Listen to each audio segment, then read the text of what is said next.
दोस्तों, ये कहानी बड़ी ही धार्मिक, महत्वपूर्ण और ज्ञान से भारी है। मेरा आपसे निवेदन है कि कहानी के अंत तक हमारे साथ में बने रहना। नमस्कार दोस्तों। इंसान को जीवन में आने वाले परिवर्तनों से घबराना नहीं चाहिए, बल्कि उन्हें यह सोचकर स्वीकार करना चाहिए कि उनके जीवन में कुछ और अच्छा होने वाला है। सबसे मुश्किल खुद पर जीतना होता है, लेकिन किसी को भी आपको वह महसूस कराने की इजाजत ना दें जिसके आप लायक नहीं हैं। यह एक गांव के रहने वाले एक लड्डेचके की है। किसी गांव सुरेश नाम का लड्डेचका रहता था। सुरेश का जन्म एक मजदूर परिवार में हुआ था। सुरेश के परिवार में वो और उसकी पत्नी सिर्फ 2 ही सदस्य थे। कच्चे घर में वह अपना गुजारा कर रहे थे। वह मजदूर आदमी पूरे दिनों मजदूरी करके अपना और अपनी पत्नी का पेट पालता था। इसी तरह दोनों का जीवन चल रहा था। समय के साथ उसकी पत्नी गर्भवती हो जाती है। यह सुनकर सुरेश बहुत बहुत खुश होता है। वह सोचने लगता है कि अब हमारे घर में भी एक नन्हा सा बेटा खेला करेगा। हम उसे गोद में खिलाया करेंगे। पर जो उसके और उसके परिवार के जीवन में जो होने वाला था, उससे वह बेखबर था। धीरे धीरे समय गुजरता है। अब उस मजदूर के घर में वह दिनों भी आ जाता है। जब उसकी पत्नी एक पुत्र को जन्म देने वाली थी, उसे उसका स्वामी एक अस्पताल में भर्ती कराता है। प्रसव का समय जब निकट आता है तो इधर वह मजदूर आदमी कुछ पैसों को बंदोबस्त करने चला जाता है। फिर लौटते समय अपने होने वाले पुत्र को लेकर मन में सपने संजोने लगता है। तब तक उसके पास यमराज का बुलावा आ जाता है। उसकी एक दुर्घटना में मृत्यु हो जाती है। शहर के कुछ लोग इधर उस आदमी का अंतिम संस्कार करते हैं, तो दूसरी तरफ उसकी पत्नी अस्पताल में अपने पुत्र को जन्म दे रही होती। जब उस बेचारी को यह खबर मिलती है कि उसके स्वामी की मृत्यु हो गई है, तो उसका कलेजा फट जाता है। उस बेचारी का दुनिया में सिर्फ उसका स्वामी ही तो था। अब वह भी उसे छोड़कर चला गया था। अब तो वह फूट फूट कर रोने लगती है कि हे परमात्मा, यह तूने कैसा मेरे ऊपर दुखों का पहाड़ गिरा दिया। मेरा जो सहारा था उसे ही मुझसे छीन लिया। कम से कम इस पुत्र का तो ख्याल किया होता, जिसका अभी जन्म भी नहीं हुआ है। पैदा होने से पहले ही तुमने उसके सर से पापा का साया हटा दिया। अब कौन इस पुत्र का पालन पोषण करेगा। वह दुखियारी अस्पताल में ही अपने स्वामी को याद करके बुरी तरह से रो रही थी। उसे समझ में नहीं आ रहा था कि संतान के आने की खुशी व्यतीत करूं या स्वामी के जाने का दुख। शहर के कुछ लोगों ने उसे समझाया, बहन, जन्म मृत्यु सब परमात्मा के हाथ में होता है। इसमें इंसान का कोई जोर नहीं चलता। यह भी कहा जाता है कि परमात्मा जो करता है अच्छा ही करता है। इसलिए जो चला गया उसका शोक छोड़िए, और यह जो आया है उसके बारे में सोचिए। इधर कई तरीकों से लोग उस मजदूर स्त्री को समझाते हैं। कुछ ही देर में उसने एक सुंदर से बेटा को जन्म दिया। बेटे को देखकर उसका कुछ दुख हल्का होता है। वह सोचती है कि अब मैं इस बेटे को पाल पोस कर बड़ा करूंगी, यही मेरा सहारा बनेगा। अब वह अपने पुत्र को लेकर अपने घर आ जाती है। नगर के कुछ लोगों ने उस स्त्री की कुछ दिनों तक मदद करी, लेकिन कौन हमेशा मदद करता है। जब कुछ दिनों बीते तो मददगार भी पीछे हट गए। अब वह अपने पुत्र को लेकर बिल्कुल अकेली पड़ गई। वह समझ गई थी कि दूसरों की मदद से कितने दिनों तक जीवन जिया जा सकता है। यदि हमें जीना है और इस पुत्र को पालना है तो खुद जिम्मेदारी उठाना होगी, खुद कोई कार्य करना पड़ेगा। इस प्रकार वह स्त्री दूसरों के घरों में अपने लिए साफ सफाई का कार्य तलाश लेती है। कार्य करके जो पैसे मिलते थे उनसे वह अपना और अपने पुत्र का पेट पालने लगी। समय के साथ धीरे धीरे उसका बेटा बड़ा होने लगता है। जब वह बालक 5 वर्ष का हो जाता है तो उसकी माँ उसे पढ़ाने के लिए नगर के सरकारी स्कूल में उसका दाखिला करा देती है। उसने सोचा कि मैं अपने पुत्र को पढ़ा लिखा कर इस काबिल बना दूंगी कि उसे कभी किसी के आगे हाथ ना फैलाने पड़े। अब इस प्रकार वह स्त्री मेहनत मजदूरी करके अपने पुत्र को पढ़ाने लगती है। बच्चा भी ठीक से समझता था कि उसके घर में केवल माँ ही है। परिवार का खर्च चलाने वाला उसका पापा उसके जन्म से पहले ही चला गया है, इसीलिए वह पढ़ाई भी खूब मन लगाकर करता था। धीरे धीरे पुत्र की उम्र 13 वर्ष की हो जाती है। एक दिनों की बात है, वह स्त्री बहुत बीमार हो जाती है। उसने सोचा कोई छोटी मोटी बीमारी होगी, इसीलिए कभी उस पर ध्यान नहीं दिया। लेकिन उसकी हालत दिनों पर दिनों खराब होती चली गई। बीमार होने की वजह से वह कार्य पर भी नहीं जा पाती थी। घर में इतने पैसे भी नहीं थे कि कहीं अपना ठीक से इलाज करा लेती। माँ को अत्यंत बीमार देखकर बेटे को बहुत चिंता होती है। वह बालक कहता है, माँ तुम चिंता मत करो, मैं तुम्हारे लिए अभी चिकित्सक के पास से दवाई लेकर आता हूं, तुम उसे खा लेना, फिर तुम जल्दी ही ठीक हो जाओगी। अपने बेटे की बात सुनकर माँ की आंखें भर आती हैं। वह कहने लगी, बेटा अब तुम्हें कहीं जाने की जरूरत नहीं है, मेरा भी अब समय आ गया है। मैं तुम्हारे पापा के पास जाना चाहती हूं, लेकिन जाने से पहले तुम मेरी एक बात हमेशा याद रखना। जब तेरा जन्म नहीं हुआ था तब तेरे पापा ने और मैंने एक सपना देखा था कि हम अपने पुत्र को पढ़ा लिखा कर इतना काबिल बना देंगे कि उसे हमारी तरह गरीबी भरी जिंदगी ना जीनी पड़े। लेकिन बेटा मैं उस सपने को पूरा नहीं कर पाई। बेटा मैं यदि चली भी जाऊं तो तुम अपने पापा के सपने को जरूर साकार करना। तुम ऐसा कोई कार्य मत करना जिससे तुम्हारे पापा का नाम खराब हो। तुम इस प्रकार से अपना जीवन जीना कि तुम्हारा नाम दूर दूर तक लोग जान जाएं। बेटा कभी पैसे के पीछे मत भागना। पैसे के लिए तो लोग इतने नीचे गिर जाते हैं कि अपने माता पिता की इज्जत का भी ख्याल नहीं करते। तुम हमेशा अपना नाम कमाना बेटा, हमेशा स्वाभिमानी बनकर जीना। कभी किसी के आगे अपने हाथ मत फैलाना, किसी से याचना मत करना। याचना न करना ही श्रेष्ठता का मूल है, पराधीनता ही नरक है। इंसान को सदा ही विद्या धन बल कीर्ति और पुण्य कमाना चाहिए। पुत्र ने कहा, माँ तुम घबराओ नहीं, मैं तुम्हारे लिए अभी दवाई लेकर आता हूं। और इतना कहकर पुत्र मां से रुपए लेकर दवा लेने चला जाता है। बेटे के जाते ही इधर उस मजदूर स्त्री के प्राण निकल जाते हैं। जब नगर वालों को पता चलता है तो सब लोग इकट्ठे होकर उस स्त्री का उसके बेटे के हाथों अंतिम संस्कार कराते हैं। अब तो वह बालक बिल्कुल अकेला हो गया था। किस्मत भी क्या खेल दिखाती है, जब जरूरत होती है अपनों की तब अकेलेपन की रात में जगाती है। बिना माता पिता का बेटा उम्र भी ज्यादा नहीं थी। आखिर जाए तो कहां जाए, करें तो क्या करें। दूर के जो रिश्तेदार थे उन्होंने भी उस बच्चे पर ध्यान नहीं दिया। आखिर वह मजदूर जो था, लेकिन वह बच्चा अकेले ही अपने जीवन की राह पर चल देता है। उसने कभी हार नहीं मानी। जो पैसे मां छोड़ गई थी, कुछ दिनों तक उन पैसों से अपना गुजारा चलाता रहा। कुछ दिनों के बाद वह पैसे खत्म हो जाते हैं। घर में भी कुछ नहीं था। अब तो एक ही चारा था कि कुछ कार्य धंधा किया जाए, तभी भोजन की व्यवस्था होगी, तभी स्कूल की फीस भरी जाएगी। बच्चे को अपनी माँ की बात अच्छी तरह याद थी। उसकी माँ ने कहा था कि बेटा कितना भी बुरा वक्त आ जाए पर किसी के आगे हाथ मत फैलाना, मेहनत करके ही अपना जीवन यापन करना। बच्चे को अपनी माँ की यह बात अच्छी तरह याद थी, इसीलिए वह कभी किसी के आगे भिक्षा नहीं मांगता था। स्कूल से आने के बाद वह किसी के खेतों में कार्य करने चला जाता, कभी किसी की दुकान पर कार्य कर लेता और वहां से कुछ पैसे मिलते तो अपने स्कूल की फीस भर देता था और अपने खाने पीने की सामग्री खरीद लाता था। इस प्रकार छोटी सी आयु में वह बच्चा पढ़ाई भी करता था और मजदूरी भी करता था।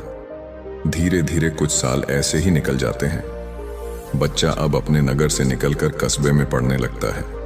तब उसकी किताबों का, स्कूल की फीस का खर्चा बढ़ जाता है। लेकिन उस बच्चे ने हिम्मत नहीं हारी। रोजाना स्कूल जाता था।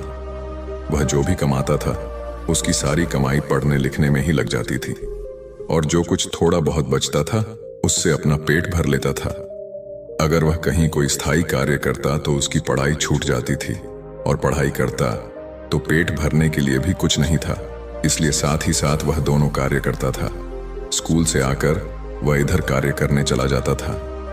एक दिनों की बात है, वह बच्चा स्कूल से पढ़कर घर वापस लौटा। फिर उसके बाद कार्य की तलाश में चला गया, लेकिन उस दिनों उसे कोई कार्य नहीं मिला। पूरा दिनों निकल गया। हारा थका शाम को घर आकर सो गया। आज कुछ कार्य नहीं मिला तो खाना कहां से खाता। जो पैसे थे उनसे वह पहले ही स्कूल की फीस भर चुका था। उसकी स्थिति तो यह थी कि रोज कमाया रोज खाया। जब उस दिनों उसे कोई कार्य नहीं मिला तो बेचारे को भूखे पेट रहना पड़ा। केवल पानी पीकर सो गए। अब सुबह भूखा ही स्कूल चला जाता है और स्कूल की छुट्टी के बाद जब घर आता है तो फिर किसी कार्य की तलाश में निकल पड़ता है। सोचता है कल नहीं मिला, लेकिन आज मुझे कोई ना कोई कार्य जरूर मिल जाएगा। लेकिन दुर्भाग्य ने उसका पीछा नहीं छोड़ा। उस दिनों भी उसे कोई कार्य नहीं मिला। आज उसे फिर भूखा पेट सोना पड़ा, भोजनहीन। अब उसे ज्यादा बेचैन कर रही थी। तो एक बार को उसके दिमाग में आता है कि भूखे पेट तो पड़ा भी नहीं जाता, अब तो मैं किसी से कुछ मांग कर खा लेता हूं। पर मां ने मरते वक्त उससे कहा था कि बेटा, कभी भिक्षा मांग कर मत खाना, हमेशा कमाकर खाना। बच्चा भी बड़ा स्वाभिमानी था, किसी से मांगने की उसकी हिम्मत नहीं हुई। सोचता था चाहे कुछ भी हो जाए, पर भिक्षा मांग करके नहीं खाऊंगा। अगर मैंने भिक्षा मांगना शुरू कर दिया तो लोग मुझे भिक्षु कहने लगेंगे। विधाता ने पेट दिया है तो कहीं ना कहीं से इसके लिए भोजन भी देगा। अब बच्चा उस दिन भी भूखा रहता है। सुबह जब सोकर उठता है तो भोजनहीन के मारे चक्कर आने लगते हैं। अभी उसकी उम्र ही कितनी थी, भोजनहीन की मार वह कैसे सह सकता था। कुछ बड़ा होता तो 2-4 दिनों काट भी लेता। अब आज वह स्कूल भी नहीं गया। सोचा आज मैं सुबह से ही कार्य पर जाता हूं, कार्य मिल जाएगा तो भोजन कर लूंगा, फिर अगले दिनों के लिए तैयार हो जाऊंगा। अब तो कार्य की तलाश में वह इधर उधर भटकता है। उसकी आंखों के सामने ने अंधेरा छा रहा था, अब तो उससे चला भी नहीं जा रहा था। फिर एक पेड़ के नीचे बैठकर सोचने लगता है कि अगर इस समय मुझे भोजन नहीं मिला तो मेरे प्राण निकल जाएंगे, मुझे कुछ ना कुछ तो करना ही पड़ेगा। अब एक बार फिर से उसके मन में भिक्षा मांगने का विचार आता है, लेकिन उसकी अंतरात्मा फिर कर देती है कि तू मजदूर है, भिक्षु नहीं। भिक्षा मांगेगा तो फिर भिक्षा मांगने की आदत पड़ जाएगी और तू भिक्षु बन जाएगा। काफी देर तक बच्चा इन्हीं प्रश्नों में उलझा रहता है। फिर उसके दिमाग में आया कि भिक्षा मांगना अलग बात है और मदद मांगना अलग बात है। मैं किसी से भिक्षा नहीं मांगूंगा, पर मदद तो मांग सकता हूं। भिक्षा मांगना तो वह है जो मांगकर फिर लौटाया नहीं जाता, पर मदद मांगना वह है जो आप कभी भी लौटा सकते हो। बच्चे ने सोचा कि मैं आज किसी से मदद मांग लेता हूं, जब मुझे कार्य मिल जाएगा तो मैं लौटा दूंगा। अब बच्चा वहां से चलता है तो उसे नगर के बाहर एक बड़ा सा घर दिखाई देता है। बच्चा उस द्वार पर जाकर द्वार को खटखटा है। तब घर के अंदर से एक स्त्री निकलती है। स्त्री ने द्वार पर देखा कि एक 11-12 वर्ष का बड़ा ही उदास सा मासूम सा बच्चा खड़ा है। पहले तो वह स्त्री उस बालक से पूछती है कि बेटा, तुमने दरवाजा क्यों बजाया, क्या कुछ कार्य है? बच्चा दोनों हाथ जोड़कर कहता है, माँ जी, मैंने दोपहर के समय आपको तकलीफ दी, इसके लिए क्षमा चाहता हूं। तब वह स्त्री पूछती है, बेटा क्या तुम्हें कुछ चाहिए? मैं तुम्हारी क्या मदद कर सकती हूं? वह स्त्री भी एक पुत्र की मां थी, इसलिए ममता का भाव उसके शब्दों में था। उस स्त्री के पूछने पर एक बार तो बच्चे के मन में यह आया कि चलो इन माताजी से मैं कह ही देता हूं कि मैं 2-3 दिनों से भूखा हूं और भोजन ना मिलने के कारण बहुत परेशान हूं। लेकिन उसके स्वाभिमान ने उसे रोक लिया और वह खाने की जगह पानी मांग बैठा। कहने लगा, मां जी, मुझे बहुत जोर की प्यास लगी थी, इसीलिए दरवाजा खटखटाया था, क्या एक बोतल पानी मिल सकता है? लेकिन वह स्त्री बहुत समझदार थी। उसने जब बच्चे को देखा तो वह समझ गई कि बच्चा बहुत ही भूखा है। वह कहती है, बेटा तुम थोड़ी देर रुको, मैं तुम्हारे लिए पानी लेकर आती हूं। वह स्त्री घर के अंदर जाती है और अपनी रसोई से एक गिलास दूध और कुछ मिठाई लेकर द्वार पर आती है और दूध से भरा गिलास उस बच्चे को दे देती है। बच्चे ने जब गिलास पकड़ा तो उसमें दूध था। दूध को देखकर वो खुश हो जाता है। बच्चा मन ही मन उस मां को दुआएं देने लगता है। स्त्री ने उसे पहले मिठाई खाने को दी और कहा, बेटा दूध गर्म है, तुम पहले मिठाई खा लो, जब दूध ठंडा हो जाए तब पी लेना बच्चा। जब उस स्त्री को देखता है तो उसे ऐसा लगता है जैसे उसकी ही मां उसे यह दूध पीने को दे रही है। मन ही मन सोचता है, कितनी अच्छी मां है, मैंने एक गिलास पानी मांगा था और यह दूध ले आई। उसने समझ लिया कि मैं भूखा हूं। बच्चा आराम से बैठकर मिठाई खाता है और दूध पीता है। तब वह स्त्री कहती है, बेटा क्या तुम्हें और कुछ चाहिए? बच्चा सोचने लगता है कि इस दूध के बदले में मैं इस माता को क्या दे सकता हूं, मेरे पास तो कुछ भी नहीं है। दूध पीने के बाद बच्चा कहता, माता जी, मैंने आपसे पानी मांगा और आपने मुझे दूध पिलाया, इसके बदले में मैं आपको क्या दे सकता हूं? स्त्री ने कहा, बेटे मैंने तुम्हें दूध इसलिए नहीं पिलाया है ताकि तुमसे बदले में कुछ ले सकूं। स्त्री कहने लगी, बेटा तुम्हारा चेहरा देखकर लग रहा था कि तुम बहुत भूखे हो, तो मैंने सोचा कि पानी की जगह दूध ही पिला देती हूं, इसलिए मैं तुम्हारे लिए दूध ले आई।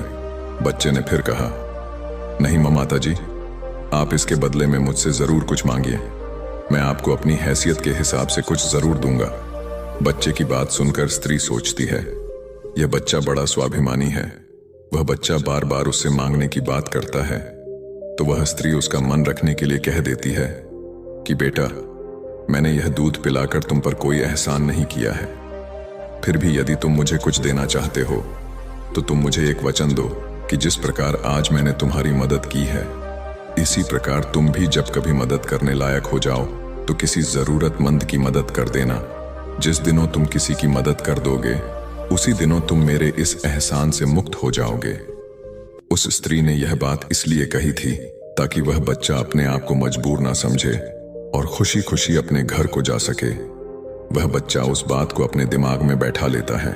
वह उस स्त्री के पैर छूकर कार्य की तलाश में आगे को चला जाता है और इस प्रकार धीरे धीरे कई दिनों बीत जाते हैं। जिस स्कूल में वह पढ़ता था, उसी स्कूल में उस स्त्री का बेटा भी पढ़ता था जिसने उसे दूध पिलाया था। एक दिनों वह स्त्री अपने पुत्र को स्कूल छोड़ने जाती है तो उसने देखा कि स्कूल में वह बच्चा भी पढ़ रहा था। वह स्त्री उस बच्चे को पहचान लेती है। उसने स्कूल के शिक्षक से जाकर पूछा कि वह बालक कौन है, तो शिक्षक ने उसे बताया कि उस बालक का नाम अमृत है और वह बिना माँ बाप का बेटा है। छोटी सी आयु में ही उसके दोनों माँ बाप गुजर गए थे। यह जानकर उस स्त्री को बड़ा दुख होता है। सोचती है, जब इसके माँ बाप नहीं हैं तो फिर इसकी पढ़ाई का खर्च कौन उठाता है। तब स्कूल के बड़े शिक्षक बताते हैं, बहन जी, अमृत बहुत ही अच्छा बच्चा है। वह अपनी पढ़ाई का खर्च खुद उठाता है और पढ़ने में भी बड़ा तेज है। वह मेहनत मजदूरी करता है और तब जाकर स्कूल की फीस भरता है। जब कभी वह स्कूल नहीं आता है और अपनी फीस भी समय पर नहीं दे पाता है तो हम लोग उस पर ज्यादा दबाव नहीं बनाते। जब उस स्त्री को अमृत की स्थिति का पता चलता है तो वह करुणा से भर जाती है। उसका मन करता है कि मैं उस बालक की कुछ मदद करूं जिसका कोई नहीं होता। ऐसे ही लोगों की मदद तो करनी चाहिए, तभी परमात्मा प्रसन्न होते हैं। जिसका कोई नहीं है वह परमात्मा का है और जरूरतमंद की मदद करने का अर्थ है कि आपने परमात्मा को प्रसन्न कर दिया। स्त्री ने सोचा, यह बच्चा मुझसे पैसे तो लेगा नहीं क्योंकि यह बड़ा स्वाभिमानी बालक है। तब उस स्त्री ने बड़े शिक्षक से कहा, श्रीमान जी, अगर मैं इस बालक की फीस भर दिया करूं तो आपको कोई आपत्ति तो नहीं है। शिक्षक ने कहा, बहन जी, आपकी सोच अच्छी है, आप उसकी फीस भरें तो मुझे तो कोई आपत्ति नहीं होगी, लेकिन अमृत इस बात के लिए तैयार नहीं होगा। तब वह स्त्री कहती है, शिक्षक, मैं उसकी मदद करना चाहती हूं। आप किसी तरह से अमृत को समझा देना, उससे कह देना कि आपकी स्थिति को देखते हुए सरकार ने आपकी फीस माफ कर दी है, तुम्हें फीस भरने की कोई जरूरत नहीं है। शिक्षक भी इस बात से सहमत हो जाते हैं। वह स्त्री अमृत की पूरे वर्ष की फीस भर के अपने घर चली जाती है। इस तरह वह हर वर्ष उसके पूरे साल की फीस जमा कर दिया करती थी ताकि अमृत सिर्फ मन लगाकर पढ़ सके। अब तो अमृत पूरा मन लगाकर पढ़ता था और अपने खाने पीने के लिए किसी दुकान पर कार्य कर लेता था। दोस्तों, डूबते को तिनके का सहारा ही बहुत होता है। उस स्त्री के थोड़े से प्रयास से अमृत की अच्छी खासी मदद हो गई। वह अब खूब मन लगा करके पढ़ता था। इसी तरह कुछ वर्ष और बीत गए। अब आगे की पढ़ाई करने के लिए अमृत को शहर में जाना पड़ा। सोचा, शहर में रहकर मैं कोई छोटी मोटी नौकरी कर लूंगा और अपनी पढ़ाई भी करता रहूंगा। इस बात का पता उस मही को तब चलता है जब वह उसकी फीस लेने के लिए स्कूल में जाती है। वह स्त्री जब अमृत की फीस जमा करती है तो शिक्षक बताते हैं, बहन जी, अमृत तो आगे की पढ़ाई करने शहर चला गया है, अब आपको उसकी फीस जमा करने की कोई जरूरत नहीं है। उस स्त्री ने जब यह सुना तो सोचने लगी, कोई बात नहीं, परमात्मा ने मुझे उसकी मदद करने का इतना ही समय दिया होगा। हे परमात्मा, उस बालक पर दया दृष्टि बनाए रखना, वह जहां भी रहे खुश रहे। इस प्रकार वह स्त्री अपने घर लौट आई और अपने घर गृहस्थी की दुनिया में व्यस्त हो गई। दोस्तों, उधर अमृत शहर में जाकर अपनी पढ़ाई करने लगा। खर्चा चलाने के लिए उसने एक नौकरी तलाश कर ली। इस प्रकार 26 वर्ष बीत जाते हैं। ना तो अमृत कभी उस स्त्री से मिल पाता है और ना वह स्त्री कभी अमृत से मिलती है। उस स्त्री का बेटा भी अब बड़ा हो गया था। उसका बेटा एक व्यापारी बन गया था। वह स्त्री तो पहले से ही अपने घर से संपन्न थी। ऊपर से उसका बेटा व्यापार करके खूब धन कमाता था। उस माँ का बेटा भी बड़ा संस्कारी था। वह भी अपनी माँ को बहुत प्यार करता था। एक दिनों उसकी माँ बहुत बीमार पड़ जाती है। शाम को जब उसका बेटा घर आता है तो वह अपनी माँ की हालत को देखकर बेचैन हो जाता है। वह अपनी माँ को अस्पताल में भर्ती कराता है। जांच में पता चलता है कि उसकी माँ को ट्यूमर है। वह बच्चा चिकित्सक से कहता है, चिकित्सक, आप मेरी माँ का अच्छे से इलाज कीजिए, पैसों की बिल्कुल चिंता मत करना। तब चिकित्सक कहते हैं, भाई, तुम्हारी माँ को ट्यूमर की बीमारी है और ट्यूमर का इलाज बहुत महंगा होता है। छोटे मोटे अस्पतालों में इसका इलाज भी नहीं होता है। इसके लिए तुम्हें किसी बड़े शहर में जाकर किसी बड़े अस्पताल में इसका इलाज कराना होगा, और बड़े अस्पताल का मतलब है कि खर्चा भी बहुत अधिक होगा। बेटे ने कहा, चिकित्सक साहब, मैं अपनी माँ को ठीक करने के लिए कुछ भी कर सकता हूँ। आप मुझे बस कोई रास्ता बताइए, मैं अपनी माँ का इलाज कहाँ करा सकता हूँ। तब चिकित्सक उसे बड़े शहर जाने की सलाह देते हैं। चिकित्सक बोले, बड़े शहर में ट्यूमर का हॉस्पिटल है। यदि वहां का इलाज तुमने पूरा करा लिया तो तुम्हारी माँ इस रोग से बच सकती है, नहीं तो तुम्हारी माँ के प्राण संकट में पड़ सकते हैं। यह सुनकर बच्चा घबरा जाता है।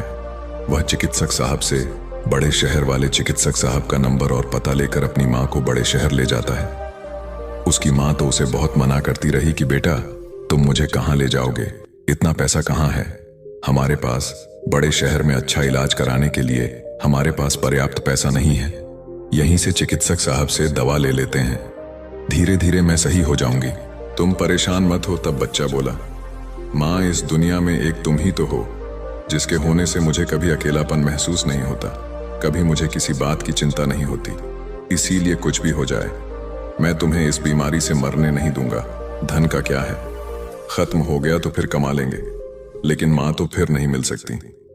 इस प्रकार बच्चा अपनी माँ को बड़े शहर लेकर जाता है।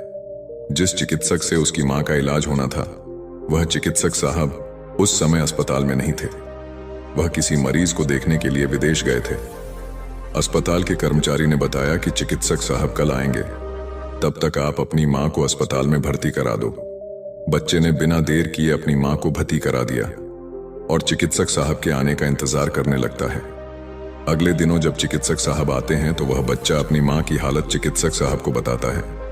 चिकित्सक साहब ने भरोसा दिया कि जांच के आधार पर मैं कह सकता हूं कि तुम्हारी माँ ठीक हो जाएगी, मगर इनका इलाज काफी लंबा चलेगा। बच्चे ने कहा, चिकित्सक साहब, कुछ भी हो जाए, मैं अपनी माँ को ठीक कराकर ही घर ले जाना चाहता हूँ, चाहे इसके लिए मुझे अपना सब कुछ बेचना पड़े, कितने ही दिनों मुझे यहाँ रुकना पड़े। इस प्रकार वहां के चिकित्सक ने उस माँ का इलाज शुरू कर दिया। अगर छोटे शहर की बात होती तो खर्चा कुछ कम हो जाता, लेकिन वहां का खर्चा तो बहुत लंबा था। फिर भी उस बच्चे ने हिम्मत नहीं हारी। दोस्तों, माँ से अनमोल संसार में कुछ भी नहीं है। चिकित्सक साहब जो दवाइयां लिखते थे, वह दवाइयां बहुत महंगी आती थीं। बच्चा अपनी माँ के लिए महंगी से महंगी दवाइयां लेकर आता था। उधर उसका का जो व्यापार था, वह अपनी माँ की देखरेख के कारण उसमें भी समय नहीं दे पाया, तो वह भी ठंडा पड़ गया। कई दिनों तक इलाज होता रहा। धीरे धीरे माँ की हालत में सुधार होने लगा।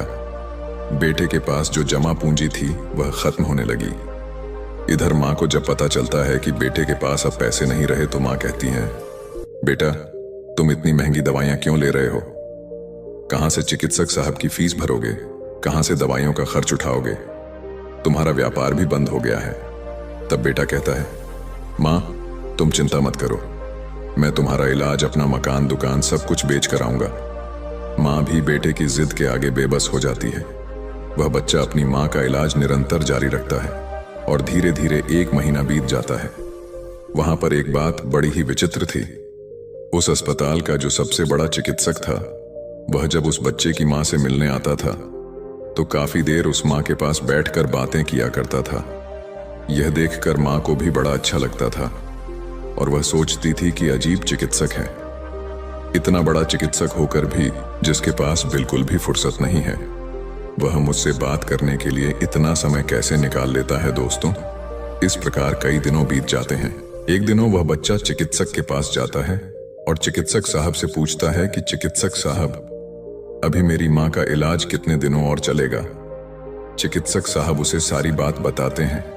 कि भाई आप चिंता मत करो, आपकी माँ पूरी तरह से स्वस्थ हो चुकी है। मैं भी संतुष्टि के लिए एक बार जांच और करा लेता हूँ। उस जांच की रिपोर्ट आ जाने दो, फिर तुम अब अपनी माँ को घर ले जा सकते हो। अब तो उस माँ का बेटा रिपोर्ट आने का इंतजार करने लगता है। 2 दिनों के बाद रिपोर्ट आ जाती है। जब रिपोर्ट आती है तो बच्चा फिर चिकित्सक से मिलने जाता है और पूछता है, चिकित्सक साहब क्या मेरी माँ ठीक हो गई? कोई खतरे वाली बात तो नहीं है? तब चिकित्सक साहब कहते हैं, भाई चिंता मत करो, रिपोर्ट अच्छी आई है, तुम्हारी माँ पूरी तरह से ठीक हो गई है, अब आप इन्हें अपने घर ले जा सकते हो। चिकित्सक की बात सुनकर बेटा खुश हो जाता है और चिकित्सक साहब को बहुत धन्यवाद देता है। बच्चा अपनी माँ के पास जाता है और सोचता है कि परमात्मा का लाख लाख धन्यवाद कि मेरी माँ बच गई, मेरी मेहनत सफल हो गई। यही बात वह अपनी माँ को बताने के लिए जाता है और माँ से कहता है कि माँ, आप अब पूरी तरह से ठीक हो गई हो, अब हम जल्द ही अपने घर जाने वाले हैं। ये बात सुनकर माँ भी बड़ी खुश हो जाती है, लेकिन अगले ही पल वह यह सोचकर उदास हो जाती है कि मैं तो ठीक हो गई हूं, लेकिन इस अस्पताल का जो बिल होगा वह लाखों में होगा। कैसे मेरा बेटा चुका पाएगा? इतनी मोटी रकम की व्यवस्था वह कहां से करेगा? उसके पास जो जमा पूंजी थी वह तो सब इलाज में खर्च हो गई। माँ को उदास देखकर बेटा समझाता है, माँ तुम क्यों उदास होती हो? मैं अपना सब कुछ बेचकर आपके इलाज का बिल चुका दूंगा। घर मकान तो बाद में भी बना लूंगा। इसलिए माँ, तुम्हें इन बातों की चिंता करने की कोई जरूरत नहीं है। बेटा अपनी माँ को बहुत समझाता है, मगर माँ तो माँ होती है, उसका अपने बेटे के लिए चिंता करना स्वाभाविक था।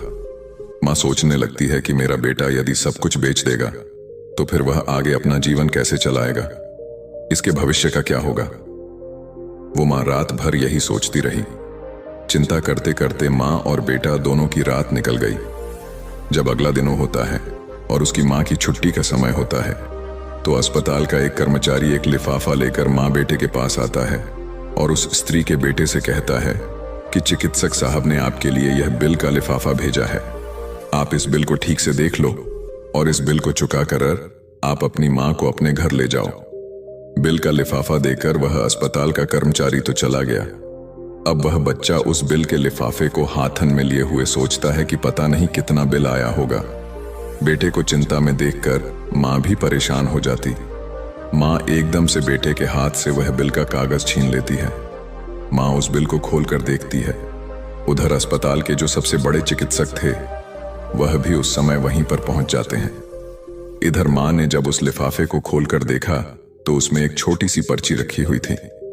उस पर्ची पर लिखा हुआ था, माँ जी आपने अपने बल का भुगतान तो 25 साल पहले ही कर दिया था, जब आपने 2 दिनों के भूखे पुत्र को 1 गिलास दूध और मिठाई खिला और अगले 5 साल तक उस पुत्र की स्कूल की फीस भी भरी थी। उसी तरह अगर जीवन में कुछ अंधेरा आ जाए तो ज्ञान रूप दीपक से अंधेरे को मिटाकर सही रास्ता ढूंढा जा सकता है। ज्ञान वह निधि है जो रंग से राजा बना देती है, भटके को सही मार्ग दिखा देती है। तीसरी बात, आप दूसरों का भला कीजिए, दूसरों पर दया करिए, तुम्हारा भला अपने आप होता चला जाएगा। आपको अपने जीवन में अगर किसी की मदद करने का सौभाग्य मिले तो जरूर करना। कहते हैं डूबते को तिनके का सहारा बहुत होता है। आपकी छोटी सी मदद से किसी का जीवन ही बदल सकता है। आपका छोटा सा योगदान किसी के लिए वरदान भी हो सकता है। मुसीबत में पड़े तो घबराना मत। जब एक रास्ता बंद होता है तो 100 खुल जाते हैं। जीवन में निखार तभी आता है जब इंसान दुख और मुसीबत की भट्टी में तपता है। कष्ट सहन करने के बाद ही इंसान को अनुभव मिलता है और यह अनुभव बहुत कार्य आता है। चौथी बात, इंसान के दिनों चाहे कैसे भी हो, चाहे कितनी भी कठिनाइयां उसके जीवन में आए, परंतु उसे कभी भिक्षा मांगकर खाना नहीं चाहिए। भिक्षा मांगकर खाने वाला अपनी ही नजरों में गिर जाता है और जब वह भिक्षा मांगकर खाता है तो उसकी आदत हो जाती है बिना मेहनत किए खाने की। इसलिए इंसान को हमेशा मेहनत करके ही खाना चाहिए, तभी इंसान सफल और आत्मनिर्भर बनता है। किसी को मदद की जरूरत हो तो आप सबसे पहले उसकी मदद करें, लेकिन अगर आपको मदद की जरूरत हो तो आपको किसी से मदद मांगने की जरूरत ना हो। आप खुद ही अपनी मदद करने की काबिलियत रखें। आत्मसम्मान आपकी आवाज है, इसे बुलंद रखें। दूसरों पर ध्यान देने से बेहतर है खुद में रहो, खुद को समझो और आगे बढ़ो। आत्मसम्मान एक ऐसा कवच है जिसे कोई आपसे छीन नहीं सकता। जो कोई खुद से प्यार नहीं कर सकता, वह किसी और से भी प्यार करने के लायक नहीं। उसकी इज्जत कभी मत करो। जो आपकी इज्जत कदर ना करे, उसे अहंकार मत समझना, उसे आत्मसम्मान कहते हैं। अगर आप चाहते हो दुनिया आपकी इज्जत करे, तो सबसे पहले आपको अपनी इज्जत करनी होगी। अगर कोई आपका अपमान करे, तो उसका भी शुक्रिया अदा करें, क्योंकि वह इंसान आपको आपकी जिंदगी की सच्चाई बता रहा है। ज्यादातर लोग उन चीजों की कदर नहीं करते जो उन्हें आसानी से मिली हो, लेकिन खो देने के बाद पछताते हैं। तो दोस्तों, कैसी लगी आपको ये कहानी? आप हमें कमेंट सेक्शन में जरूर बताना, और अच्छी लगी हो तो इस चैनल को सब्सक्राइब जरूर कर लेना। चलिए आज की दूसरी कहानी की तरफ बढ़ते हैं। दोस्तों, आज की कहानी में आपको बहुत ज्यादा मजा आने वाला है। अक्सर हम कई मौकों पर कुत्तों का नाम लेकर मिसाल दिया करते हैं। किसी को गाली देते हैं तो कुत्ते का नाम जुबान पर आता है। गाली आदमी को देते हैं, पर नाम कुत्ते का बदनाम होता है। क्या कुत्ता इतना गया गुजरा है? हमने उसे कभी खिलाने पिलाने के बारे में तो नहीं सोचा, चाहे कितने ही दिन से भूखा द्वार पर पड़ा, लेकिन हमें कभी उसका नाम इस्तेमाल करने में लज्जा नहीं आई। आपसे निवेदन है, 5 मिनट का समय निकालकर इस कहानी को जरूर सुन लेना, शायद आपकी सोच बदल जाए। नमस्कार दोस्तों, एक गांव में राकेश नाम का लड़का रहता था। वह बहुत परेशान था। वह बस यही सोचता रहता कि मैंने पिछले जन्म में क्या पाप किया था जो मुझे अभी भुगतना पड़ रहा है। एक दिन उसे पता चला कि गांव से कुछ दूर एक महात्मा रहते हैं जो सबकी समस्या सुनते हैं। अगले दिन सुरेश उस महात्मा से मिलने के लिए निकल गया। वह पहुंचकर राकेश ने देखा कि महात्मा अपने आश्रम में कुछ लोगों को उपदेश दे रहे थे। तभी सुरेश ने महात्मा को प्रणाम किया और कहा, गुरुदेव, मेरे मन में प्रश्न उठ रहा है। महात्मा ने कहा, भंते, निसंकोच होकर पूछो, आपके मन में वह कौन सा प्रश्न उठ रहा है? तब राकेश ने कहा, गुरुदेव, मैं यह जानना चाहता हूं कि कुत्ते को एक टुकड़ा रोटी खिलाने से मनुष्य को कौन सा फल मिलता है। तभी महात्मा ने बताया, अगर मनुष्य कुत्ते को रोटी खिलाने के 8 फायदे जान जाए तो कभी दुखी नहीं होगा। भंते, कुत्ते को एक टुकड़ा रोटी खिलाने से मनुष्य को 8 फायदे होते हैं, तथा जो भी मनुष्य इन फायदों के बारे में जान जाता है उसका जीवन धन्य हो जाता है, और उसको जीवन में कभी दुखों का सामना नहीं करना पड़ता है। जो भी मनुष्य पृथ्वी लोक पर कुत्ते को एक टुकड़ा रोटी खिलाता है, उसे 8 फायदे होते हैं, और वह जीवन भर सुखी रहता है, और उसे मृत्यु के बाद मोक्ष की प्राप्ति होती है। महात्मा ने कहा, भंते, तुम्हें एक कहानी सुनाता हूं, से सुनना, फिर तुम्हें सब पता चल जाएगा। एक समय की बात है, एक काले रंग का कुत्ता था। वह बहुत ही लाचार था और भूखा प्यासा था। वह गांव में सभी के घर घर जाता था, परंतु उसे कोई भी व्यक्ति रोटी का एक टुकड़ा भी नहीं देता था। वह भूख के मारे इधर उधर घूमता रहता। एक दिन वह गांव के बाहर नदी के किनारे एक आर्षि के आश्रम पर पहुंच गया और ऋषि से कहने लगा, हे महात्मा, मुझे लगता है आप बहुत ही विद्वान तथा ज्ञानी हैं, इसीलिए मैं भूखा प्यासा आपके पास आया हूं। कृपा करके आप मुझे एक टुकड़ा रोटी का दे दीजिए, जिसे मैं खाकर अपनी भूख को शांत कर लूं। तभी भरोसे कहते हैं, थे श्वान, क्या तुम्हें गांव में टुकड़ा रोटी का किसी ने नहीं दिया जिसे तुम खाकर अपनी भूख मिटा सके? कुत्ता आर्ष से कहता है, हे महात्मा, मैं आपको क्या बताऊं, आप मेरी बातों पर विश्वास नहीं करोगे। सभी भरोसा करते हैं। श्वान, तो बताओ, तुम्हारी बातों पर मैं विश्वास अवश्य करूंगा। मुझे तुम बहुत ही लाचार दिखाई पड़ते हो। तभी वह कुत्ता कहता है, ठीक है महात्मा, मैं आपको अपनी बात बताता हूं। कुत्ता कहता है, हे महात्मा, दुनिया के लोगों, हम पर रहम करो। हमारा कोई घर नहीं होता है, कोई आसरा नहीं होता है, कमाकर खाना हमें नहीं आता है, हमें वस्त्र पहनने का ज्ञान नहीं है, इसलिए सर्दी गर्मी और बरसात में हम ऐसे ही घूमते रहते हैं। हमें पढ़ना लिखना भी नहीं आता। महात्मा, आपकी तरह हमें अनुशासन नहीं आता, हमें आपकी तरह बोलना नहीं आता। यह हमारा दुर्भाग्य ही समझ गया, परंतु हमें आपकी तरह भूख भी लगती है। चोट लगने पर हमें आपकी तरह पीड़ा भी होती है, हमें आपकी तरह रोना भी आता है। बस इन्हीं 3 कामों में हम आपकी बराबरी करते हैं, इसलिए हम पर दया दिखाइए, हमें और कष्ट मत दीजिए। ईश्वर ने तो हमें वैसे भी कष्ट देकर ही भेजा है, ऊपर से आप लोग हमें परेशान करते हैं। हम आपकी तरह मनुष्य नहीं हैं, हम पराधीन जीव हैं। जब हमारा जन्म हुआ उस समय हमारे आंख कान बंद थे। कह नहीं सकते हैं कि उस समय आपके जन्म पर जैसे नाच गाना होता है, बाजे बजते हैं, खुशी मनाई जाती है। हमारे जन्म पर भी असर हुआ होगा। हमारे जन्म पर किसने खुशी मनाई होगी? हम जिस बिछौना पर थे वह रुई का नरम तो था, सर्दी बिल्कुल नहीं लगती थी। मैं मन में सोच रहा था कि किसी बड़े घर में पैदा हुआ हूं, लेकिन जब हमारी आंख खुली तो मैंने देखा कि हमारी माँ, जिसे आप लोग कुतिया बोलते हो, बाप ने 5 बच्चों को छाती से चिपकाकर एक राह के ढेर में पड़ी थी। हम 5 भाई थे, बाकी 4 भाई तो लाल और भूरे रंग के थे। मैं अकेला ही काले रंग का था। सबसे छोटा मैं ही था, इसलिए कमजोर था मेरी माँ। हम लोगों के पास कम ही आती थी, क्योंकि उसे भी अपने भोजन की व्यवस्था करनी पड़ती थी। यदि वह ना खाती तो हमें दूध कहाँ से पिलाती? उस एक माँ पर हम 5 भाई निर्भर थे। वह बेचारी अपने भोजन के लिए इधर उधर दौड़ती रहती थी। कभी भोजन मिल भी जाता था, कभी नहीं भी मिलता था, लेकिन वह हमेशा हम 5 का बड़ा ख्याल रखते थे। आखिर वह हमारी माँ थी। वह रात भर जागकर गांव की रखवाली करती थी। किसी की मजाल नहीं थी कि कोई अनजान आदमी बुरी नीयत से गांव की तरफ रुझान जाए। दूसरे गांव के कुत्ते भी हमारी माँ के डर से गांव में नहीं आते थे। गांव के किसी किसान के खेत में कोई जानवर खड़ी फसल खाने आते तो हमारी माँ उसे डांटकर भगा देते। गांव वालों के लिए इतना सब करने के बाद भी कोई मनुष्य तो हमारी माँ को भोजन तक नहीं देता था। भोजन के लिए हमारी माँ को मजबूर होकर छीना झपट्टी करनी पड़ती थी। कई बार तो लोग उसे लाठी डंडों से पीट पीट कर भगा देते थे। बेचारी उस दिन भूखी प्यासी रहकर पेट की आग से जलती रहती थी। वह कहता है, हे महात्मा, आखिर भूख तो हमें आपकी ही तरह लगती है। ऊपर से उसे अपने 5 बच्चों की चिंता लगी रहती थी। आखिर मौजूद थी।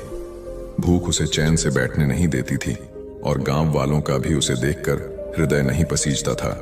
तो बेबस होकर उन लोगों के घरों में मैं चोरी से घूमना पड़ता था, और खाने की कोई चीज मिल जाती तो उसे खाकर अपने पेट की आग बुझा लेती थी। कई बार तो लोग उसे खाने की वस्तु ले जाते हुए देखते तो लाठी डंडे लेकर उसके पीछे पड़ जाते हैं। कुछ लोग तो कई बार उसे घर के अंदर बंद करके पीटते थे। हमारी माँ का बुरा हाल कर देते थे। फिर वह कुत्ता महात्मा से कहता है, हे महात्मा, हमारी माँ ने क्या बिगाड़ा था? उसमें सिर्फ अपने पेट के लिए भोजन हेतु चुराया था। चोरी करने का हमें कोई शौक नहीं है, पर पापी पेट हमें यह सब करने के लिए मजबूर कर देता है। एक दिन की बात है, बड़ी जोरदार बरसात हो रही थी। ओले पड़े थे, ठंडी हवा चल रही थी। उस ठंड में ठिठुर कर हमारे 3 भाई मारे गए। उस दिन हमारी माँ बहुत रोई थी, लेकिन मनुष्य हमारी पीड़ा को नहीं समझा, क्योंकि उसके बच्चे थोड़े ही मर रहे थे। फिर वह कुत्ता कहता है, हे महात्मा, अब हम सिर्फ 2 भाई रह गए थे। हमारी माँ हम दोनों की अच्छे से देखभाल करने लगे। फिर एक दिन उसी गांव में एक सेठ के घर पर दावत चल रही थी और अनेक प्रकार की मिठाइयां बन रहे थे। सेठ जी के घर काफी मेहमान आए हुए थे। हमारी माँ कुछ खाने की तलाश में बार बार उधर जाते, लेकिन लोग उसे दुत्कार कर भगा देते थे। किसी को उस पर इतना भी तरस नहीं आया कि एक रोटी उस बेचारे को खाने को फेंक दे। एक रोटी से उनका क्या बिगड़ जाता। मेरी माँ बार बार जाती और वहीं खड़ी खड़ी देखती रहती थी। सेठ जी के आंगन में दावत खाने का सिलसिला चालू हुआ। भोजन परोसा जाने लगा। मेरी माँ भी वहीं जाकर पूंछ हिलाने लगी।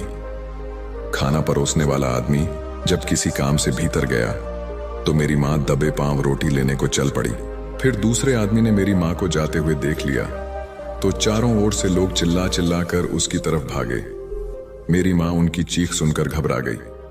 2-3 आदमी लाठी लेकर उसके पीछे बड़ी बेरहमी से दौड़े। मेरी माँ वहां से घबराकर भागने लगे, परंतु उसे वहां से निकलने का कोई रास्ता नहीं मिला, क्योंकि सामने से लोग लाठी डंडे लेकर आ रहे थे। तभी मेरी माँ वहां पर जो लोग भोजन कर रहे थे उनको लांग कर निकल गई। आगे वह कुत्ता कहता है, हे मुनिवर, मेरी माँ अपने निकलने पर इतनी हैरान नहीं थी जितनी कि उन लोगों को देखकर हुई थी जो वहां पर दावत खा रहे थे। वह सब उठकर खड़े हो गए। उन्होंने भोजन करना छोड़ दिया और कहने लगे कि कुतिया के लांघ जाने के कारण भोजन भ्रष्ट हो गया है। सब एक दूसरे से विचार विमर्श कर रहे थे कि अब क्या किया जाए। खाना तो सब खराब हो गया है। फिर सेठ जी फूट फूट कर रोने लगे।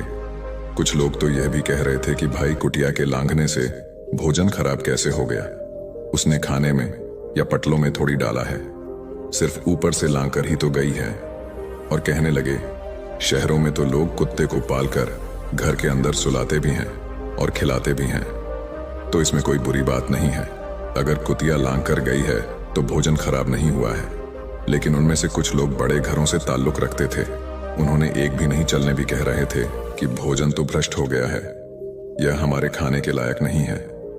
आखिरकार उन्हें की बात मानी गई। अब तो वह सारा भोजन गरीबों में बांट दिया गया। उस दिन तो मेरी मां को खूब पेट भर खाना मिला था। ऐसा सुख उसने जीवन में कभी नहीं पाया था। लेकिन वह सुख उसके लिए बड़ी मुसीबत बन गया। करके वहां आराम से लेटे ही थे, उतने में वर्षीय डंडा लेकर वहां पहुंचा और उसे बुरी तरह से पीटने लगा। उसे वहां से भागने का भी कोई अवसर नहीं मिल पाया। डंडे की चोट से वह बुरी तरह से चिल्लाने लगी। मां का विलाप सुनकर पत्थर भी पिघल जाता है, पर उस निर्दय को उस पर जरा भी रहम नहीं आया। वहां उसे कठोरता पूर्वक पीटता रहा। मौत का वह सुर पूरे गांव में सुनाई दे रहा था। तब कुछ लोग आए और उसे समझाते हुए बोले, सेठ जी, जाने दो, भूख में तो आदमी की भी बुद्धि भ्रष्ट हो जाती है। यह तो एक पशु है, इसे अच्छे बुरे का ज्ञान नहीं है। अब इसे मारकर आपको क्या मिलेगा? जो होना था सो हो गया। लोगों के समझाने के बाद उसने हमारी मां को पीटना बंद किया। फिर बड़ी मुश्किल हालात में वह हमारे पास आई। मां ने आकर सारी कहानी हम दोनों भाइयों को सुनाई। हमने सोचा कि कितना कष्ट भरा है हम कुत्तों का जीवन। आदमी एक रोटी के टुकड़े के बदले एक चोर के जितना पीटता है, बेकार है। ऐसे लोग जो हम लोगों की पीड़ा को नहीं समझते, वह कुत्ता कहता है, हे महात्मा, एक दिन की बात है, उसी गांव के बाहर एक ब्राह्मण आकर ठहरा हुआ था। उसने अपने भोजन के लिए एक जगह चिल्ला बनाया और उस पर दाल बनाने के लिए रख दें। उसके बाद आटा गूंथ कर रख दिया। वह वहीं पास में कुएं पर पानी लेने चला गया। इधर कहीं से मेरी मां भी घूमती हुई वहीं पहुंच गई। उसने आटे को देखा तो सोचने लगी कि शायद इस आटे का कोई मालिक नहीं है। यही सोचकर वह उस आटे को खाने लगे। उधर उस ब्राह्मण ने कुएं के पास से देखा कि उसका आटा एक कुतिया खा रही है, तो वह बड़ा दुखी हुआ। वह बेचारा रोने लगा, क्योंकि वह भी 2 दिनों का भूखा और थका हुआ था। कुछ लोगों ने उसे कहा, अरे ब्राह्मण देवता, इस कुतिया ने तुम्हारा भी आटा बिगाड़ दिया। कल तो इसने सेठ जी की पूरी रसोई बिगाड़ कर रख दें। ब्राह्मण दुखी होता हुआ बोला, भाई, मुझे क्या मालूम था, यह दुष्ट कुटिया मेरे आंटी को खाने के लिए घात लगाए बैठे हैं। ब्रह्मांड नाव देखा ना, ताव लाठी लेकर उस कुतिया के ऊपर टूट पड़ा। मां उस आटे को ठीक से खा भी नहीं पाई थी, पर उससे ज्यादा कि उस पर लाठी पर कई महीनों तक मेरी मां लड़खड़ाते हुए घूमती रही। तब उस दिन समझ में आया कि आदमी कितना खुदगर्ज है। हम उसका कोई भी कार्य करते हैं तो भी हमें नहीं समझता। आगे वह कुत्ता कहता, हे मुनिवर, हमारी कमी यह है कि हम उन्हीं मतलब इंसानों के अधीन रहना चाहते हैं जो हमें कष्ट देता है, जो हमें प्यार से खिलाता है। हम उसके कितने काम आते हैं यह नहीं पता। उनके घर की रखवाली तो करते ही हैं, साथ ही साथ और भी बहुत सारे लाभ हैं जिन्हें मनुष्य नहीं जानता। महात्मा ने कहा, यदि मनुष्य कुत्ते को रोटी खिलाने के फायदे जान जाए तो अपने जीवन में होने वाले नुकसान से बच सकता है। आज मैं आपको बताऊंगा। कुत्ते को रोटी खिलाने के 8 फायदे मनुष्य को पता नहीं है कि जब भी घर में रोटी बनाई जाती है तो सबसे पहली रोटी गौ माता की होती है और पिछली रोटी कुत्ते की होती है। महात्मा ने कहा, ऐसा ही विधान भगवान ने बनाया था, लेकिन भगवान के बनाए उस विधान को भूलकर मनुष्य अगली और पिछली रोटी स्वयं भी खा जाता है। इसका दुष्प्रभाव उसके जीवन पर पड़ता है। कुत्ता वह प्राणी है जिसको रोटी खिलाने से मनुष्य के जीवन में पड़ने वाले ग्रहों के दोष भी दूर हो जाते हैं। महात्मा ने कहा, कुत्ते को रोटी खिलाने का पहला फायदा, कुत्ते को रोटी खिलाने से शनि का नकारात्मक प्रभाव कम हो जाता है। शनि ग्रह जब अपनी दृष्टि डालता है तो हर मनुष्य बर्बाद हो जाता है। जिस व्यक्ति पर उनकी महादशा का आरंभ हो जाता है तो बने बनाए काम अपने आप बिगड़ने लगते हैं और वह मनुष्य आर्थिक तंगी का शिकार हो जाता है। उस स्थिति में व्यक्ति यदि कुत्ते को रोटी खिलाता है तो उस पर शनि का दुष्प्रभाव बहुत ही कम हो जाता है। कुत्ते को रोटी खिलाने का दूसरा फायदा, कुत्ते को रोटी खिलाने से भाग्य आपके पक्ष में हो जाता है।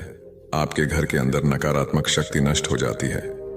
कुत्ते को रोटी खिलाने का तीसरा फायदा, कुत्ते को रोटी खिलाने से माता लक्ष्मी प्रसन्न हो जाती है और आपके घर में धन दौलत की कभी कमी नहीं रहती है। कुत्ते को रोटी खिलाने का चौथा फायदा, कुत्ते को रोटी खिलाने से आपके ऊपर कर्ज नहीं चढ़ता और जो पहले से आप कर्जदार हैं उससे भी मुक्ति मिल जाती है। कुत्ते को रोटी खिलाने का पांचवा फायदा, कुत्ते को सुबह शाम भोजन देने से आपका व्यापार बहुत अच्छे से चलता है। कुत्ते को रोटी खिलाने का छठा फायदा, कुत्ते को रोटी देने से आपकी आयु में वृद्धि होती है और अटका हुआ धन वापस मिल जाता है।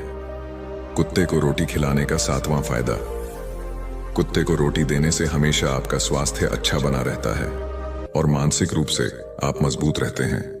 आपका मन हमेशा ऊर्जावान रहता है, अच्छे विचार आपके मन के अंदर आते हैं। कुत्ते को रोटी खिलाने का आठवां फायदा, कुत्ते को रोटी खिलाने से भगवान प्रसन्न रहते हैं क्योंकि भगवान को समस्त जीवों की चिंता रहती है और जो समस्त जीवों पर दया दिखाता है भगवान भी उस मनुष्य से हमेशा प्रसन्न रहते हैं। भगवान की कृपा सदैव उस परिवार पर बनी रहती है। आपने अपने बूढ़े बड़ों से सुना होगा, कहते हैं कि जब कुत्ता रोता है तो अवगुण होता है, कोई संकट आता है, किसी की मृत्यु होती है, इसलिए कुत्ते को कभी रुलाना नहीं चाहिए। इस प्रकार से महात्मा ने राकेश के कुत्ते को रोटी खिलाने के 8 फायदे बताए और जो भी मनुष्य कुत्ते को रोटी खिलाता है तो उसे इन 8 फायदों का फल प्राप्त होता है। तो दोस्तों, कैसी लगी आपको ये कहानी? हमें कमेंट करके जरूर बताना। दोस्तों, ये थी हमारी आज की प्रेरणादायक कहानी। उम्मीद है कि इस कहानी ने आपके दिल को छुआ होगा और आपको कुछ नया सिखाया होगा। जैसा कि हमने देखा, जीवन में कभी कभी छोटे छोटे काम जैसे कि कुत्ते को रोटी खिलाना हमें और हमारे आसपास के लोगों को बड़ी खुशियां और आशीर्वाद दे सकते हैं। अब हम एक नई कहानी की ओर बढ़ने जा रहे हैं। यह कहानी भी आपकी सोच को बदलने और आपको प्रेरित करने का मादा रखती है। तो चलिए, बिना किसी देरी के हम दूसरी कहानी की शुरुआत करते हैं। सुनिए और महसूस कीजिए कि कैसे छोटी छोटी बातें हमारे जीवन में बड़े बदलाव ला सकती हैं। खुश रहने के सबसे आसान तरीके क्या है? हमें लगता है कि खुश रहने के लिए कुछ खास तरह के हालात होने चाहिए, तभी हम खुश रह सकते हैं।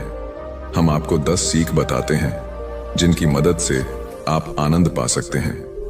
हम जीवन में जो भी करते हैं खुशी पाने के लिए करते हैं, लेकिन दुर्भाग्य से खुश रहना काफी मुश्किल काम लगता है। हमें लगता है कि खुश रहने के लिए कुछ खास तरह के हालात होने चाहिए, तभी हम खुश रह सकते हैं, लेकिन ऐसा नहीं है। हम बता रहे हैं कुछ आसान से नुस्खे जिन्हें अपनाकर आप हर हाल में हम खुश रह सकते हैं। जब आप बुनियादी रूप से खुश होते हैं, जब आपको खुश रहने के लिए कुछ करना नहीं पड़ता, तो आपके जीवन के हर आयाम में बदलाव आ जाएगा। आपके अनुभवों में और खुद को व्यक्त करने के तरीकों में बदलाव आ जाएगा। आपको पूरी दुनिया बदली हुई लगेगी। आपका अब कोई निहित स्वार्थ नहीं होगा, क्योंकि चाहे आप कुछ करें या ना करें, चाहे आपको कुछ मिले या ना मिले, चाहे कुछ हो या ना हो, आप स्वभाव से ही आनंदित होंगे। जब आप अपने स्वभाव से ही खुश होते हैं, तो आप जो भी करेंगे वह बिल्कुल अलग स्तर पर होगा। तो पहली सीख है, ध्यान रखें कि खुश रहना आपकी बुनियादी जिम्मेदारी है।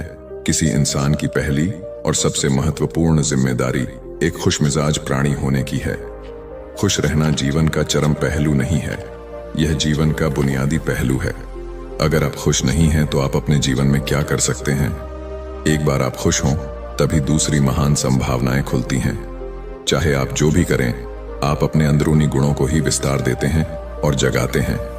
चाहे आप इस बात को पसंद करें या नहीं, हकीकत यही है। जब तक कि कोई महत्वपूर्ण चीज आपके भीतर घटित नहीं होती, आप दुनिया के लिए कुछ बहुत महत्वपूर्ण नहीं कर सकते। इसलिए अगर आप दुनिया के बारे में चिंतित हैं, तो पहली चीज आपको यह करनी चाहिए कि खुद को एक खुशमिजाज प्राणी में रूपांतरित करें। दूसरी सीख, पहचानें कि खुशी आपकी मूल प्रकृति है। इससे कोई फर्क नहीं पड़ता कि आप अपने जीवन में क्या कर रहे हैं, चाहे वह कारोबार हो, सत्ता, शिक्षा या सेवा। आप ऐसा इसीलिए कर रहे हैं क्योंकि आपके भीतर कहीं गहराई में एक भावना है कि इससे आपको खुशी मिलेगी। इस धरती पर हम जो कुछ भी करते हैं वह खुश रहने की इच्छा से करते हैं, क्योंकि यह हमारी मूल प्रकृति है। जब आप बच्चे थे तो आप यूं ही खुश थे, वही आपकी प्रकृति है। खुशी का स्रोत आपके भीतर है। आप उसे हमेशा के लिए एक जीवंत अनुभव बना सकते हैं। तीसरी सीख, चीजों का महत्व पहचानें। आज सुबह क्या आपने देखा कि सूर्य बहुत अद्भुत तरीके से उगा, फूल खिले, कोई सितारा नीचे नहीं गिरा, तारामंडल बहुत अच्छी तरह काम कर रहे हैं, सब कुछ व्यवस्थित है। आज समूचा ब्रह्मांड बहुत बढ़िया तरीके से काम कर रहा है, मगर आपके दिमाग में आया किसी विचार का एक कीड़ा आपको यह मानने पर मजबूर कर देता है कि आज बुरा दिन है। कष्ट मुख्य रूप से इसलिए होता है क्योंकि ज्यादातर इंसान इस जीवन के प्रति सही नजरिया खो बैठे हैं। उनकी मनोवैज्ञानिक प्रक्रिया अस्तित्व की प्रक्रिया से कहीं बड़ी हो गई है, या सीधे सीधे कहें तो आपने अपनी रचना को सृष्टा की सृष्टि से कहीं अधिक महत्वपूर्ण बना दिया है। यह सारी पीड़ा का बुनियादी स्रोत है। हम इस बात की पूरी समझ खो बैठे हैं कि यहां जीवित रहने के क्या मायने हैं। आपके दिमाग में आया कोई विचार या आपके मन की कोई भावना फिलहाल आपके अनुभव की प्रकृति को तय करती है, और यह भी हो सकता है कि आपके विचार और भावना का आपके जीवन की सीमित हकीकत से कोई लेना देना न हो। पूरी सृष्टि बहुत बढ़िया तरीके से घटित हो रही है, मगर सिर्फ एक विचार या भावना सब कुछ नष्ट कर सकती है। चौथी सीख है, अपने मन या दिमाग को उसके असली रूप में देखें। जिसे आप मेरा मन कहते हैं, वह असल में आपका नहीं है। आपका अपना कोई मन नहीं है, कृपया इस पर ध्यान दें। जिसे आप मेरा मन कहते हैं, वह बस समाज का कूड़ेदान है। कोई भी और हर कोई जो आपके पास से गुजरता है, वह आपके दिमाग में कुछ न कुछ डाल जाता है। आप वाकई यह चुन नहीं सकते कि किससे आपको चीजें ग्रहण करनी हैं और किससे नहीं करनी। अगर आप कहते हैं मुझे यह व्यक्ति पसंद नहीं है, तो आप किसी भी और से ज्यादा उस इंसान से ग्रहण करेंगे। आपके पास कोई चारा नहीं है। अगर आपको इस बात की जानकारी हो कि उसे ठीक करके कैसे इस्तेमाल करना है, तो यह कूड़ेदान उपयोगी हो सकता है। असर और जानकारी का यह ढेर जो आपने जमा किया है, वह सिर्फ दुनिया में जीवित रहने के लिए उपयोगी है। आप कौन हैं, इससे उसका कोई संबंध नहीं है।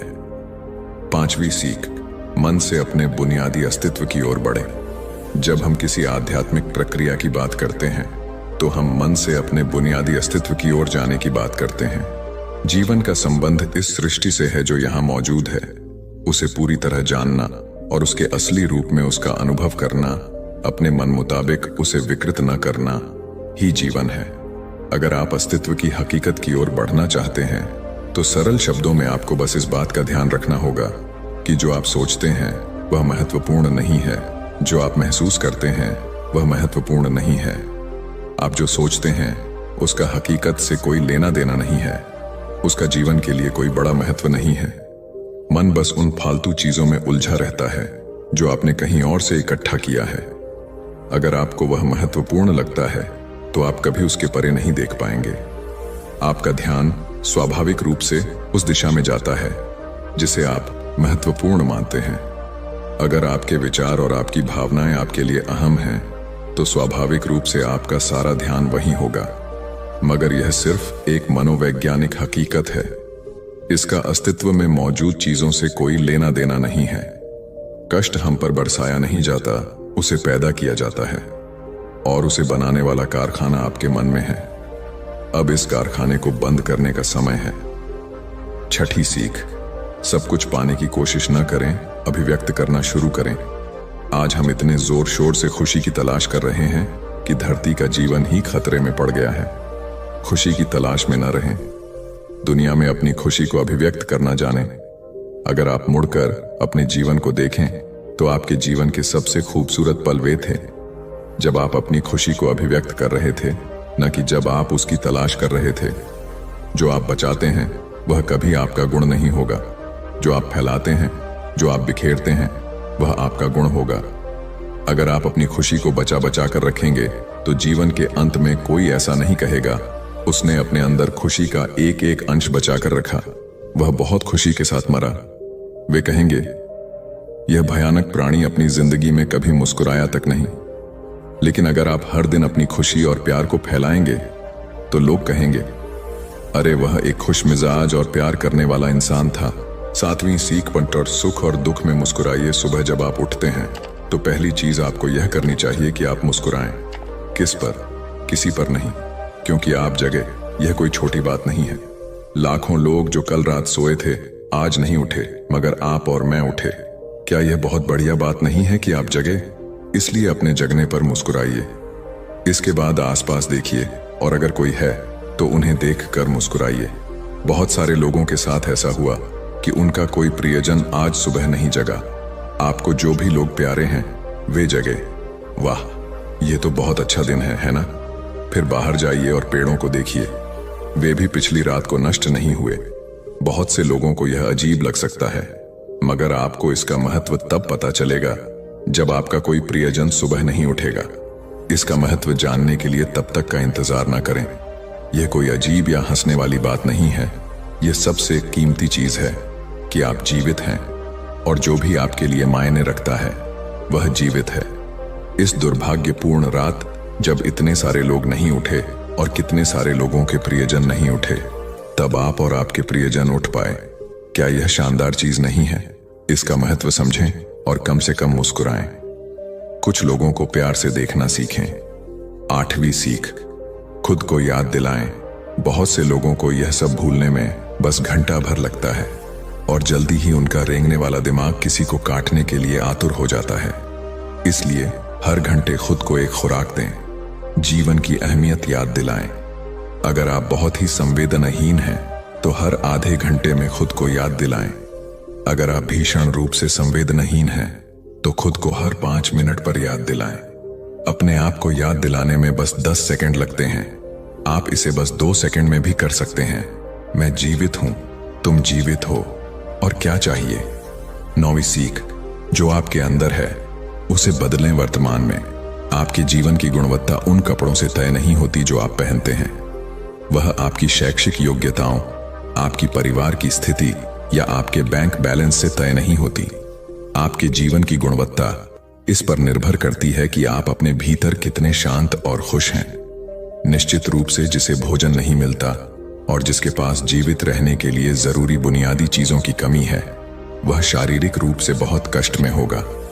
इस पर ध्यान दिए जाने की जरूरत है। ऐसे लोगों के लिए हमें उन बुनियादी चीजों की व्यवस्था करनी होगी, मगर बाकियों के लिए उनकी जरूरतें एक अंतहीन सूची है। आपको लगता है कि कार चला रहा आदमी सड़क पर पैदल चल रहे आदमी से ज्यादा खुश है? नहीं, आपके पास क्या है उससे यह तय नहीं होता। यह इस पर निर्भर करता है कि वे उस समय कैसा महसूस कर रहे। 10वीं और आखिरी सीख, अपने आप को दूसरों से तुलना करना छोड़ दें। ज्यादातर लोग इसलिए दुखी नहीं होते क्योंकि उनके पास किसी चीज की कमी होती है। वे दुखी इसलिए होते हैं क्योंकि वे खुद की तुलना किसी और से करते हैं। आप एक मोटर बाइक चला रहे हैं, आप किसी को मर्सिडीज चलाते देखते हैं और खुद को दुखी कर लेते हैं। साइकिल पर चलने वाला कोई व्यक्ति आपको मोटर बाइक पर देखता है और यह उसके लिए लिमोसीन है। पैदल चलता कोई व्यक्ति साइकिल को देखकर सोचता है, अरे वाह, अगर मेरे पास सिर्फ यह साइकिल होती तो मैं अपनी जिंदगी में क्या क्या कर लेता। यह एक बेवकूफाना खेल है जो चलता रहता है। जो लोग खुश रहने के लिए बाहरी हालात पर निर्भर रहते हैं, वे कभी अपनी जिंदगी में सच्ची खुशी नहीं महसूस कर पाएंगे। निश्चित रूप से अब समय है कि हम अपने अंदर झांकें और देखें कि हम किस तरह खुशहाली में रह सकते हैं। जीवन के अपने अनुभव से आप साफ साफ देख सकते हैं कि सच्ची खुशी आपको तभी मिलती है जब आपके अंतर्मन में बदलाव आता है। जब आप खुश होने के लिए बाहरी स्थितियों पर निर्भर होते हैं तो आपको समझना चाहिए कि बाहरी हालात कभी भी 100% आपके अनुकूल नहीं होते। जब यह हकीकत है तो कम से कम इस एक इंसान यानी कि आप को उस तरह रहना चाहिए जैसे आप रहना चाहते हैं। अगर आप अपने अंदर उस तरह होते हैं जिस रूप में आप खुद को रखना चाहते हैं तो आप कुदरती तौर पर खुश होंगे। यह कोई ऐसी चीज नहीं है जिसे आपको खोजना पड़े। अगर आप अपनी मूल प्रकृति में वापस चले जाते हैं तो आप सिर्फ खुश ही रहेंगे। हमारी दूसरी कहानी है अपने मन पर नियंत्रण कैसे करें। आज हम आपको मन पर नियंत्रण करने के 10 उपाय बताएंगे। अगर आप फॉलो करते हैं तो यकीनन आप अपने मन पर नियंत्रण कर पाएंगे। तो चलिए दोस्तों, हम आपको एक एक करके समझाते हैं। अपने मन को नियंत्रित करने के लिए 10 युक्तियां। हमारे मन में अक्सर दिन भर में इतने सारे विचार आते हैं कि यह महसूस करना मुश्किल हो जाता है कि हम उन पर पूरी तरह से नियंत्रण रख पा रहे हैं। कभी कभी ऐसा लगता है कि वे आपके दिमाग पर हावी हो गए हैं। आप एक ऐसे दिन के बाद बिस्तर पर लेट रहे हैं जो कभी खत्म होता नहीं दिख रहा था। आपका शरीर थका हुआ है और आपके तकिए आपको बुला रहे हैं, लेकिन जैसे ही आप बिस्तर पर लेटते हैं आपका दिमाग पागल हो जाता है। ये विचार अचानक से आपके दिमाग में आते हैं और आपको नहीं पता कि इनके बारे में क्या करना है। अचानक आप तनाव में आ जाते हैं और आपको लगता है कि आप कभी सो नहीं पाएंगे। तब आपको पता चलेगा कि आपको अपने मन को नियंत्रित करना सीखना होगा।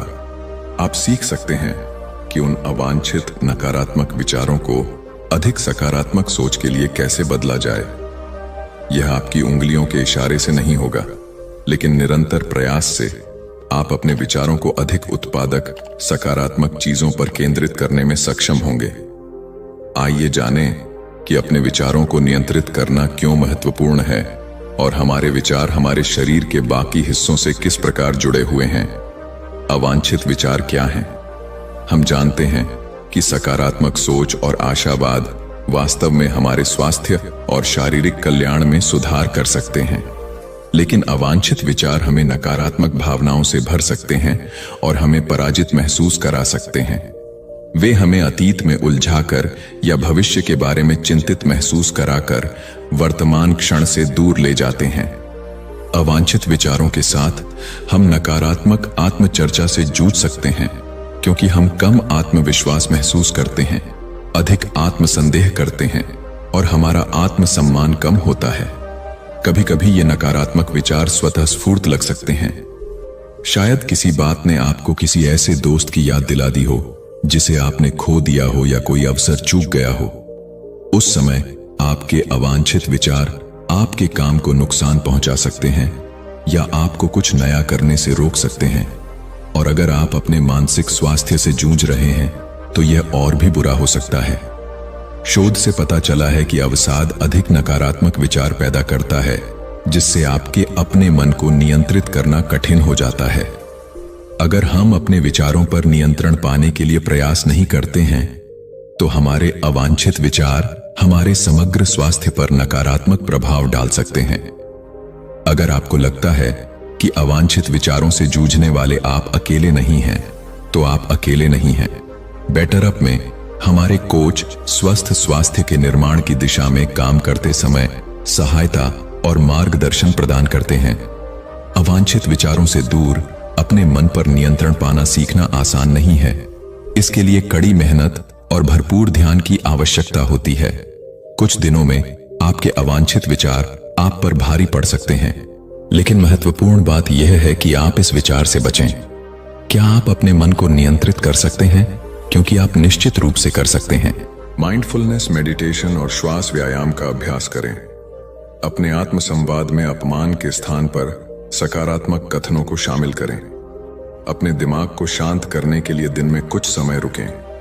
नकारात्मक विचारों को जन्म देने वाली चीजों से बचें, जैसे सोशल मीडिया पर स्क्रॉल करना। यदि आप भ्रमित हैं या अनिश्चित हैं कि कैसे सोचें, तो अपने अवांछित विचारों जैसे चिंतन या बुरे रवैये का कारण बनने वाले पैटर्न की पहचान करने के लिए बेहतर आत्म जागरूकता विकसित करें। अपने भीतर के आलोचक को चुनौती देने और परिस्थितियों के प्रति अपने दृष्टिकोण को बदलकर अधिक सकारात्मक बनने का प्रयास करें। सुनिश्चित करें कि आप व्यायाम करने के बाद या तनावपूर्ण दिन में अपने दिमाग को ठीक से आराम दें।